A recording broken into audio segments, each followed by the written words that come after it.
So we're going to give it a couple minutes for people to come on. A few people are coming on already.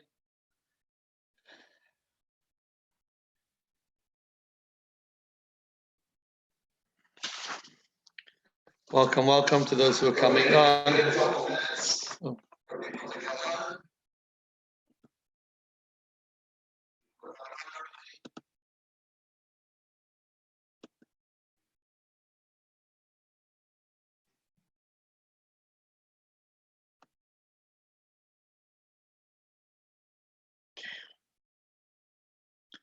Welcome, welcome.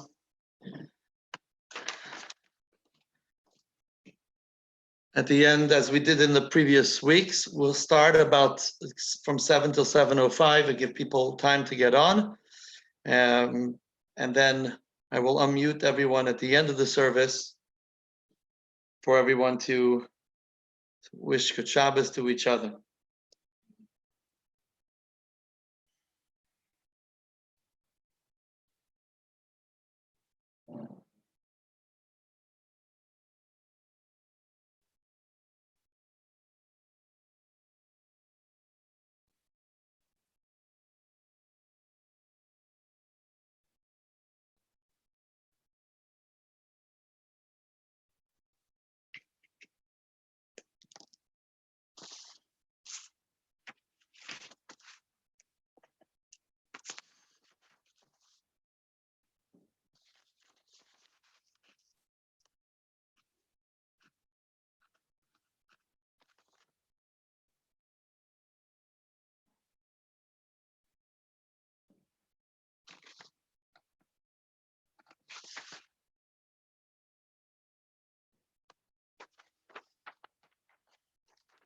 Those who've just come on, welcome, welcome. Once again, we're going to start, give everybody a couple minutes to get on. We will begin at 7:05. So from 7 to 7:05, it gives people time to get on. Welcome, welcome. And again, I should just record this message that at the end, well, everyone will have an opportunity to wish each other Good Shabbos.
I just came up with another idea for the first 5 minutes when people are logging on. I'm going to prepare next time. There'll be some background music so that you don't, especially for those who are on the phone, it might be a little bit more difficult. You're standing with the phone to your ear and you don't hear anything for a couple minutes. But rest assured, we are going to start in another minute, give people some time to get on. And welcome, welcome.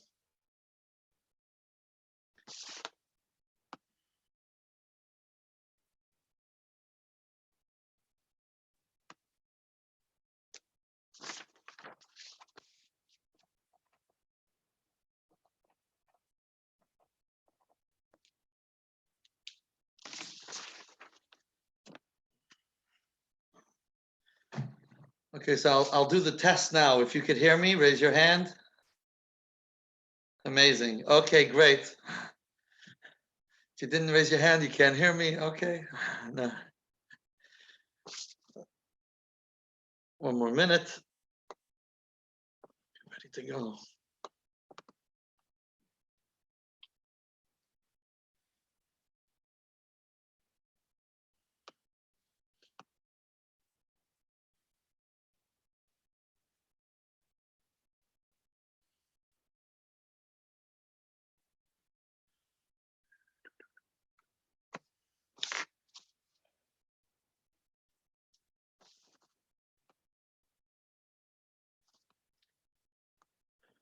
Okay, once again, welcome, welcome.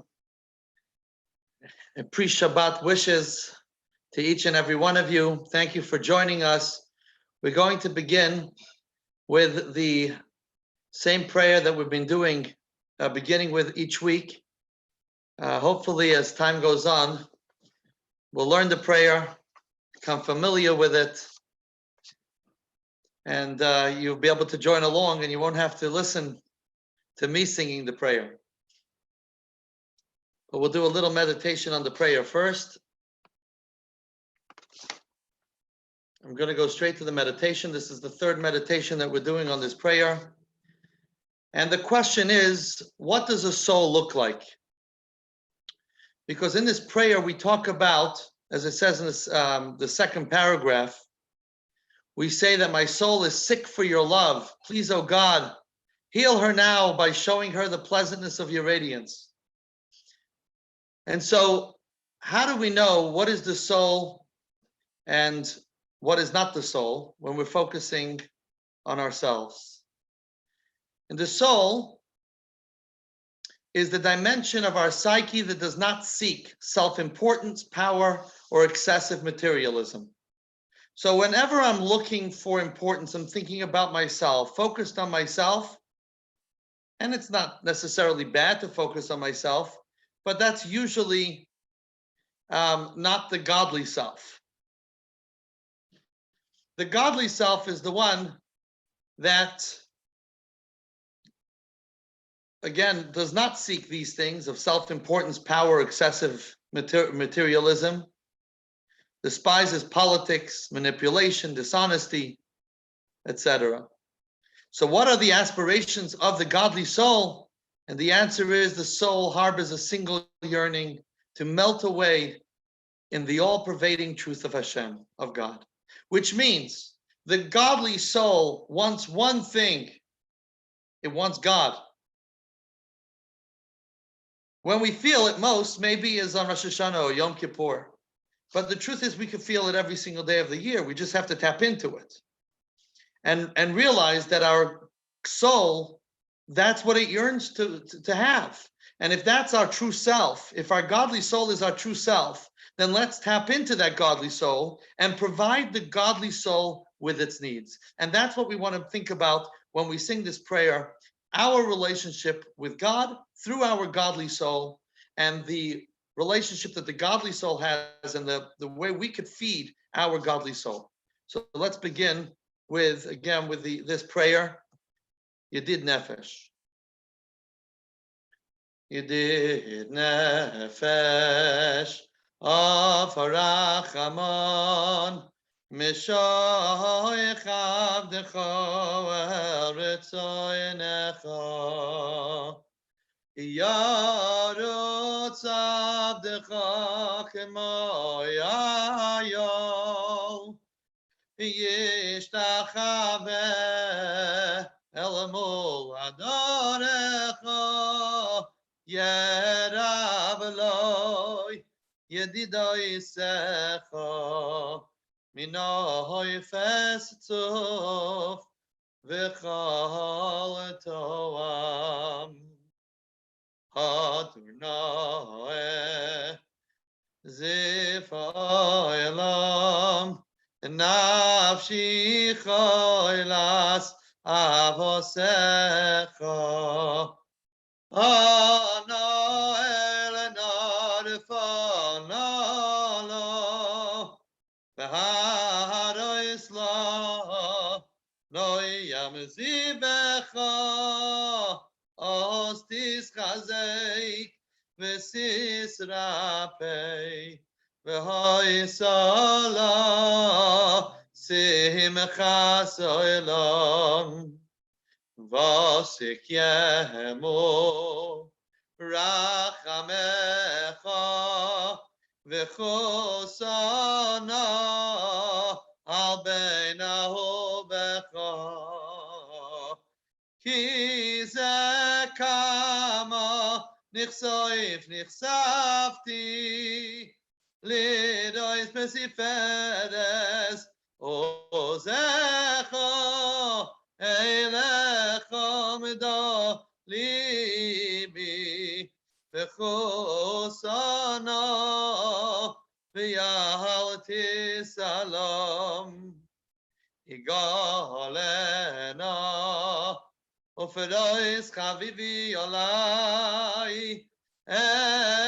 esukas shloimecha toir eretz mikvoidecha nogila v'nismecha bach maherov kiva moyev v'chaneinu kimeyolam. Join along. Did it ay-ya-ya-yam. Did it ay-ya-ya-yam. Did it ay-ya-ya-ya-yam. Ay-ya-ya-yam.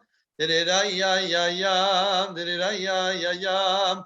Did it ay-ya-ya-ya-yam. Did it ay-ya-ya-ya. Did it ay-ya-ya-yam. Did it ay-ya-ya-ya-yam. Ay-ya-da-da-dam. Did it ay-ya-ya-yam. Did it ay-ya-ya-yam. Ya-ya-ya-ya-ya-ya-yam. Okay, we're going to read it in English.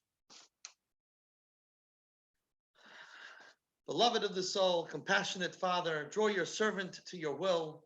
Then your servant will hurry like a hart to bow before your majesty. To him your friendship will be sweeter than the dripping of the honeycomb and all taste. Majestic, beautiful radiance of the universe, my soul is sick for your love. Please, O God, heal her now by showing her the pleasantness of your radiance. Then she will be strengthened and healed, and eternal gladness will be hers.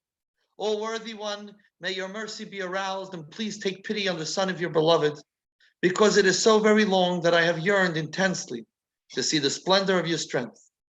Only these my heart desired, so please take pity and do not conceal yourself. Please be revealed and spread upon me, my beloved, the shelter of your peace, that we may rejoice and be glad with you. Hasten, beloved, for the time has come, and show us grace as in days of old. So tonight, with my stories, I've prepared a little presentation. And I'm going to talk about perspective. And I have two stories and some slideshows that will help us, some images that will help us gain perspective in our outlook of life.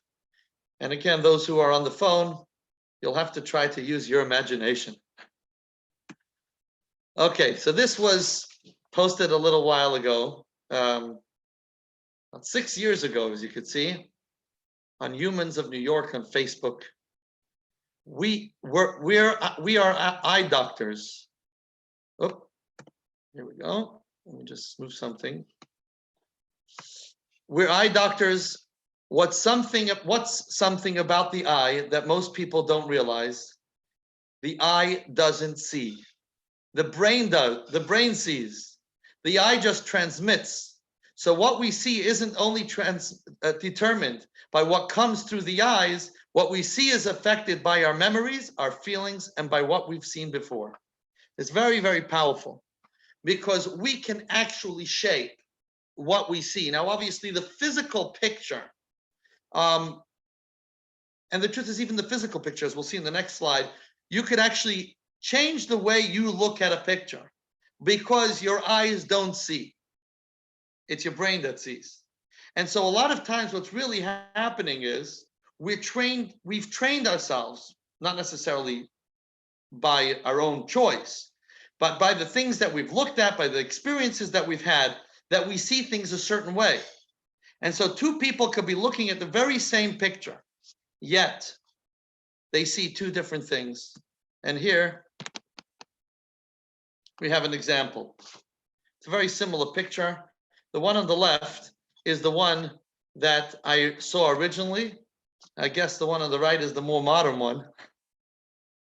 And the question is, do you see a young woman or an old woman?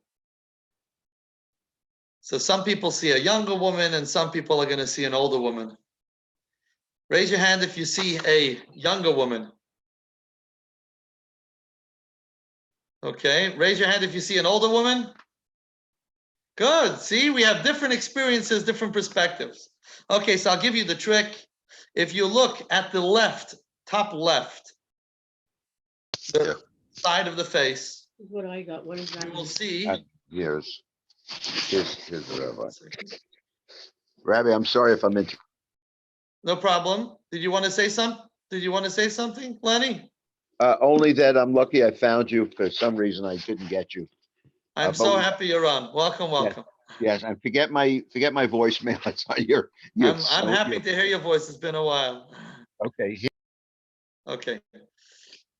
So if you look at the top left of the picture, you could see the younger face. If you don't, I'll help you later. But the point is that we see that some people see a younger face, some people see an older face, and it's our brain which teaches us to see different things. So different people can look at the same thing and see a completely different perspective. So this is just an introduction to my two stories. The first story is a short story that the previous Rebbe told. And he says that when he was 4 years old, he asked his father, why did God make people with two eyes? Why not one eye? Just as they have one nose, one mouth, why not one eye? I don't know why he didn't ask about one ear. But okay, he asked about why do we have one nose, one mouth, but we have two eyes? Why two eyes? And his father responded by asking him, do you know the alphabet? And he responded, yes. He was 4 years old. He had already mastered the letters of the alphabet. And so his father said, there are two letters of the alphabet. And this I'll show you on the next screen. There are two letters of the alphabet that are identical. In fact, someone who reads from the Torah, you do not see the difference, except that here we have vowels. And so the one that has a vowel on the right side is the shin. The one that has the vowel on the left side, that is a sin. And he said to him, he said, we have two eyes. We have a right eye and we have a left eye. The right eye is for us to look at certain things, and the left eye is to look at other things. And he explained, and he said to him, the previous Rebbe's father told him again, and said that if you look at a Siddur or you look at another Jew, then you have to look with your right eye, with favor, with kindness, with love. If you look at a candy or a toy or something else, materialism, that you have to look at with the left eye, with less importance. We know that in Torah, right is always more important. And maybe in English, we could say if it's not a shin, then maybe it's closer to a sin. Okay. Which leads us to the next story.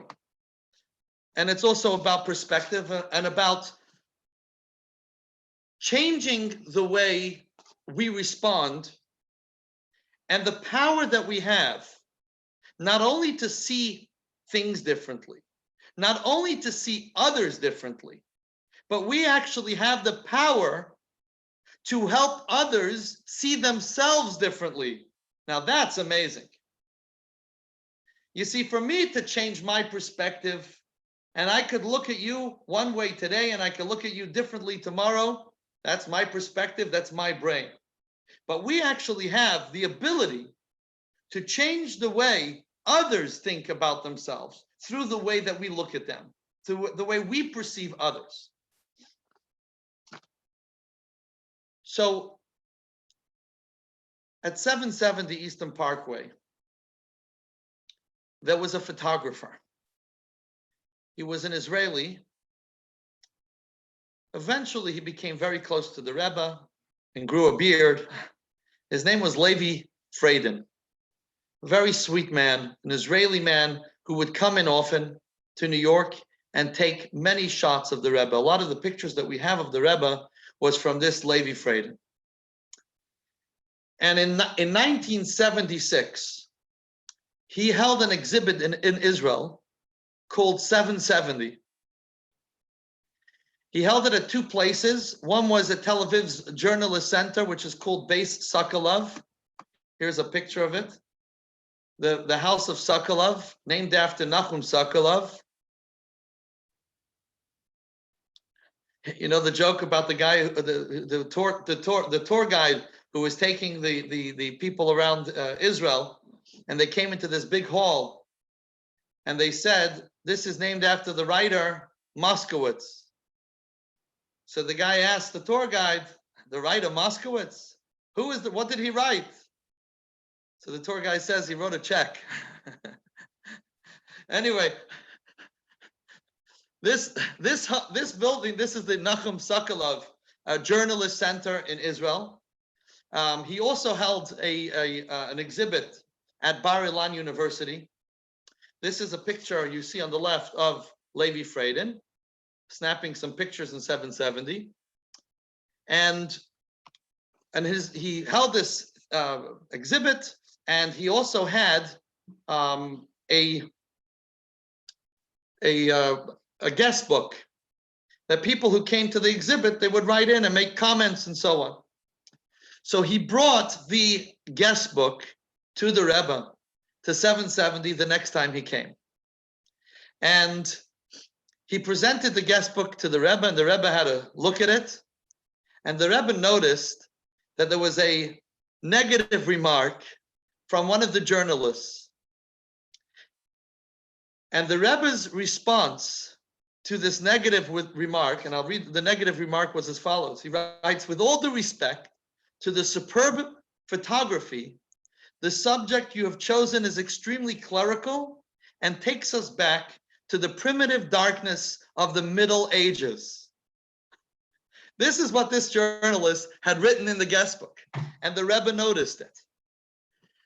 And the Rebbe said to him, "It takes fortitude." The Rebbe said to Levi Frieden, to the photographer, commenting on this journalist's remarks in the book, "It takes fortitude to differ from all the other responses." And the Rebbe continued, and the Rebbe said, "But tell him that not everything in the Middle Ages was dark."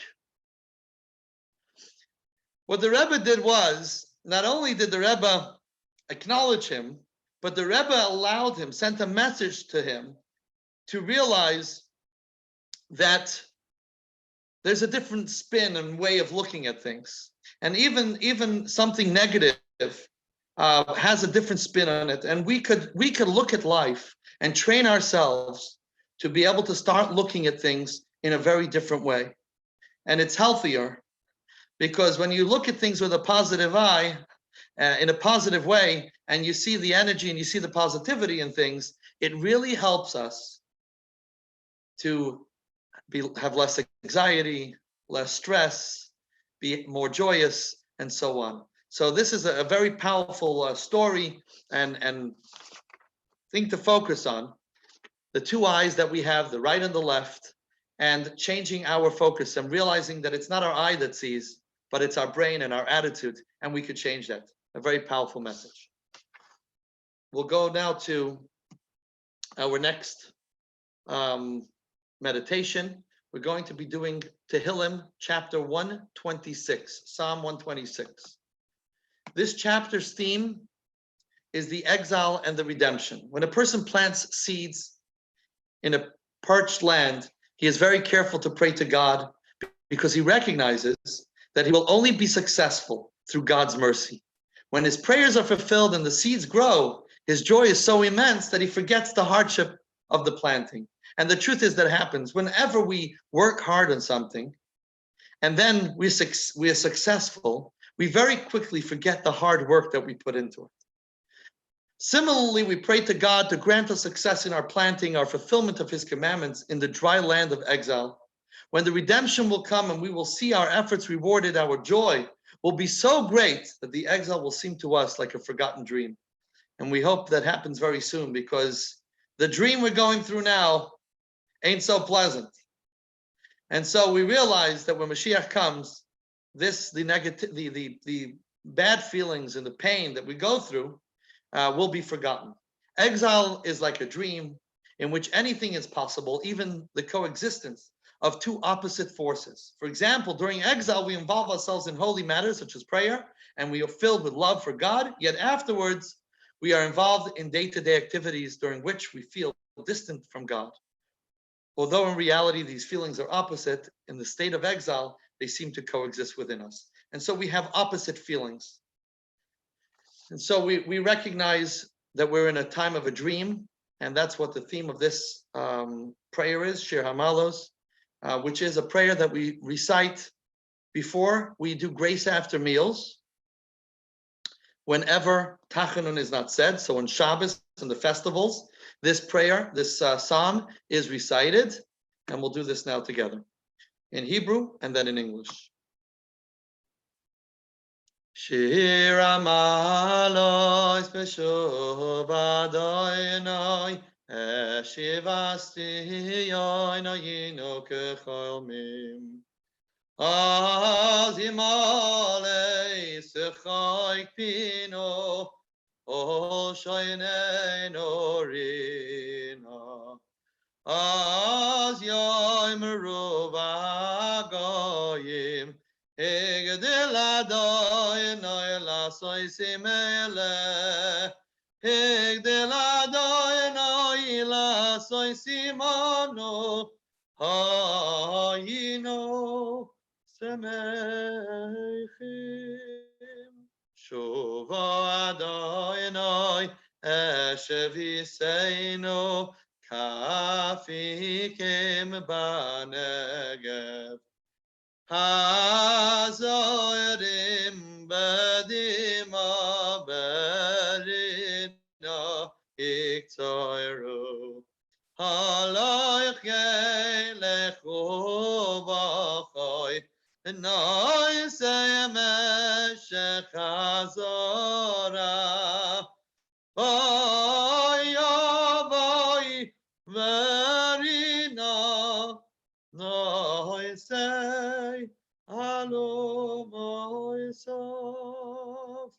I see I copied the first two lines twice, so this is where it concludes. We will now go, and I did that on the English for some reason too.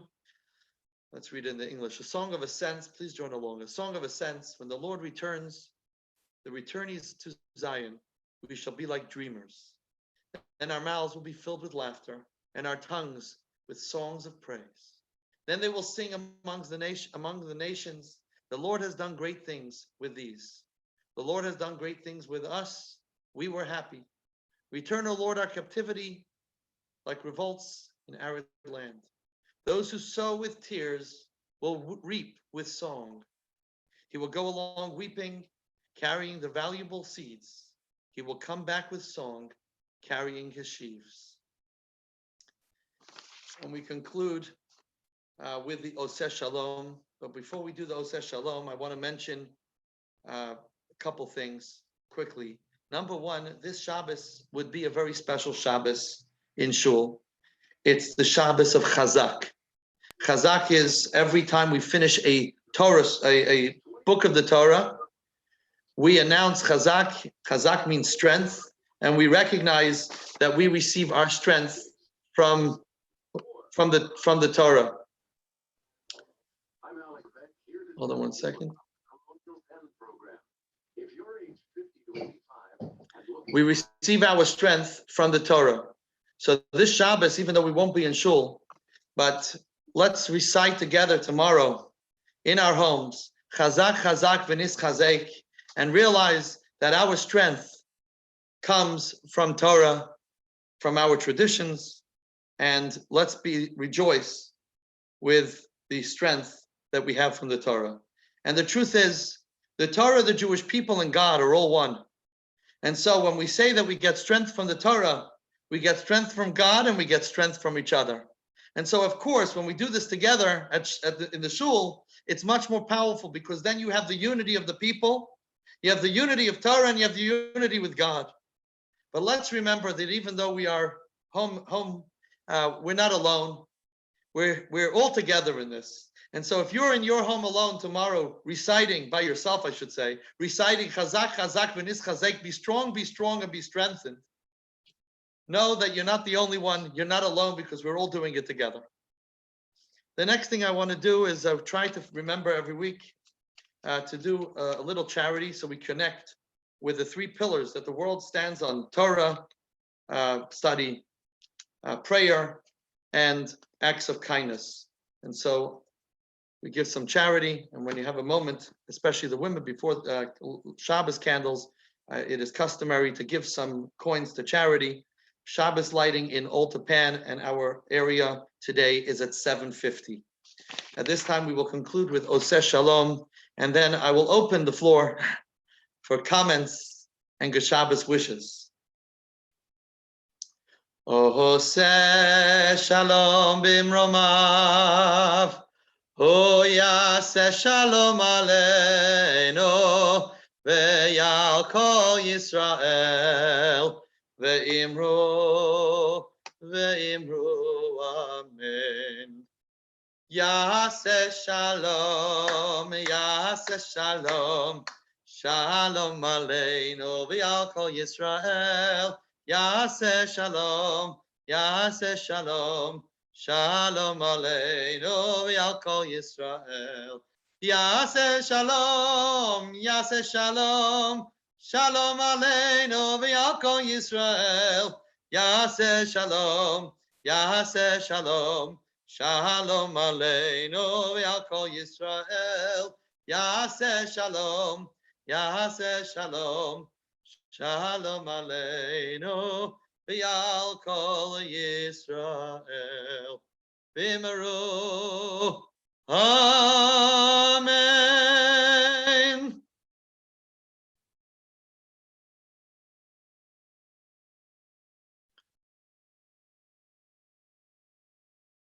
One second.